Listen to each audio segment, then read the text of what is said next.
the Java programming tutorial. This one's going to be like a tree map. We're just going to implement it so that you can see it, and then you've got the similarity between all of them. Remember, a tree map is different from a hash map in the sense a hash map is not ordered. So where it will appear in the hash map is to do with Java, and it can appear anywhere. So if you want something ordered, you don't use a hash map. But a hash map is quicker to access the elements within it, to do with the way it's designed.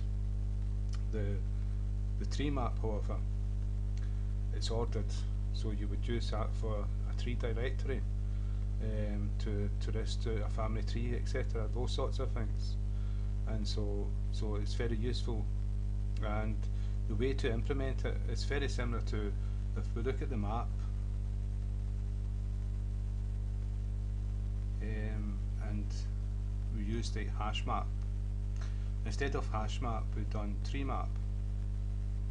We didn't put the types integer and string in. We could have done that, but I didn't. Right, and so m3.put, and we put an integer.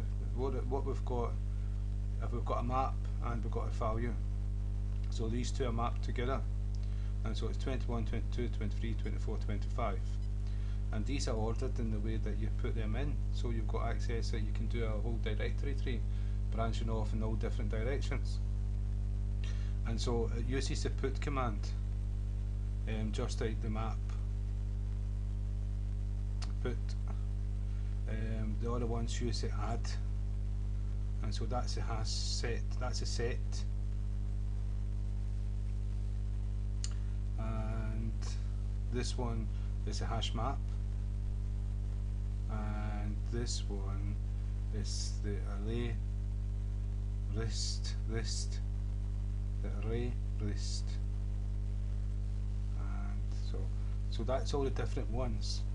And so to implement it, we made an instance of the map.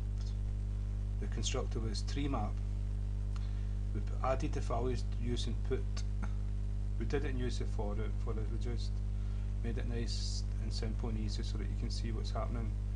We used the iterator to show the values. So empty values dot iterator, and what we were passing was a string. And so we created a variable called passing, and then we used a while loop, and this is looking for true to execute the loop or false not to execute the loop.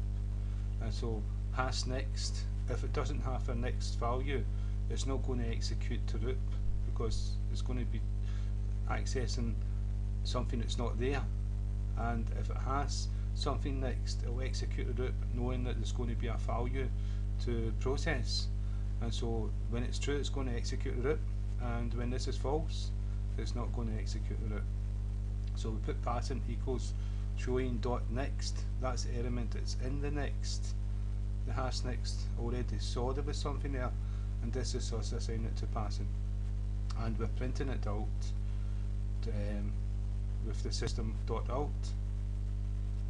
And if I take this away, and if we run the code, you'll see that we've got YouTube video programming tutorials free, and we can see this, that's what we put there.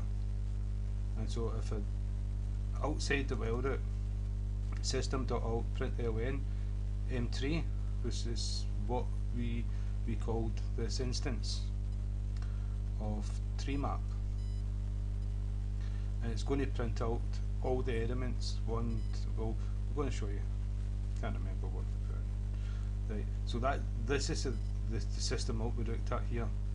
So it's printed out, we've done 21 equals YouTube, 22 equals video, 23 equals programming, and 24 equals tutorial, and 25 equals free.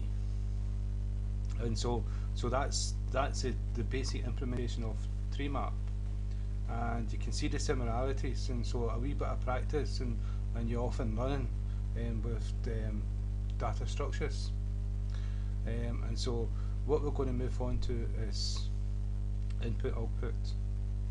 So we've already been doing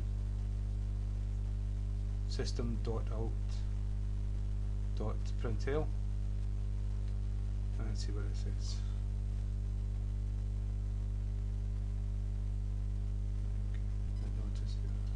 Right, and so we're going to do that, plus we're going to do system.in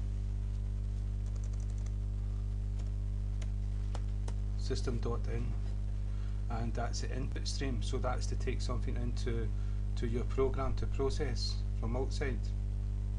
And we're going to look at input, the buffers for storing input, so that's input stream and buffers, and we're going to look at output streams and buffers and etc., so that we can light things to outside this program to another computer.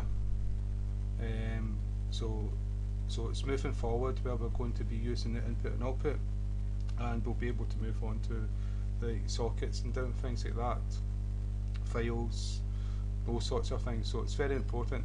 But the object part we've done before, this is where this will come into play, because we're going to create a buffer and we're going to get a user input stored in a buffer, then pass it to the input system.in. So we'll be like encapsulating different classes within classes, different methods within methods, and so that's what we're going to do next.